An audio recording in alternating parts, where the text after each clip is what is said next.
L'Afrique du Sud a récolté un peu plus de 14,5 millions de tonnes de maïs cette année. C'est légèrement inférieur à la récolte de 16,3 millions de tonnes de l'année dernière, mais c'est bien supérieur aux besoins du pays, ce qui signifie qu'il y a plus de possibilités d'exportation. Nous avons beaucoup de stocks et nous avons vu cette saison que les estimations où nous sommes actuellement signifient qu'il y a des exportations disponibles. Heureusement, nous avons eu une bonne production locale et je pense que cela montre encore une fois quelle est la valeur d'une bonne production locale. L'Afrique du Sud pourrait être en mesure de compenser la hausse de l'inflation, mais seulement pour un certain temps.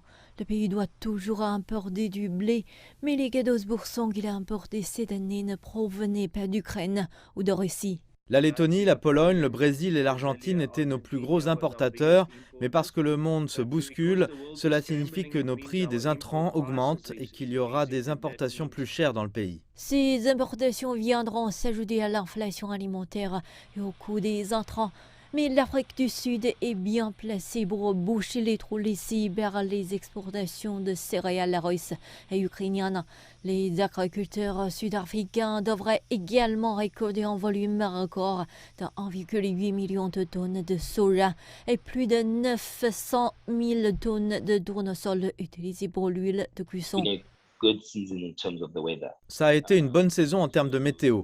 La plupart d'entre nous, à l'exception des agriculteurs qui ont dû semer à nouveau parce qu'ils ont eu trop de pluie dans l'État libre, la région du Nord-Ouest, mais la plupart d'entre nous, vous savez, nous avons augmenté nos hectares plantés.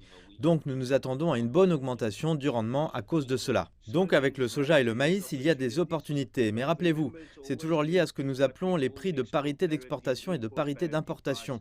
Il y a maintenant une plus grande demande, ce qui peut signifier que nos prix de parité d'exportation peuvent augmenter. Et cela peut peut-être apporter un certain soulagement à cet égard. Il y a ici quelques opportunités pour l'Afrique du Sud d'augmenter ses exportations.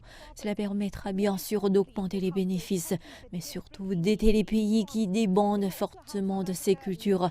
Cela permettra également de limiter l'inflation alimentaire et les coûts des intrants pour le moment, mais cela ne l'empêchera pas complètement.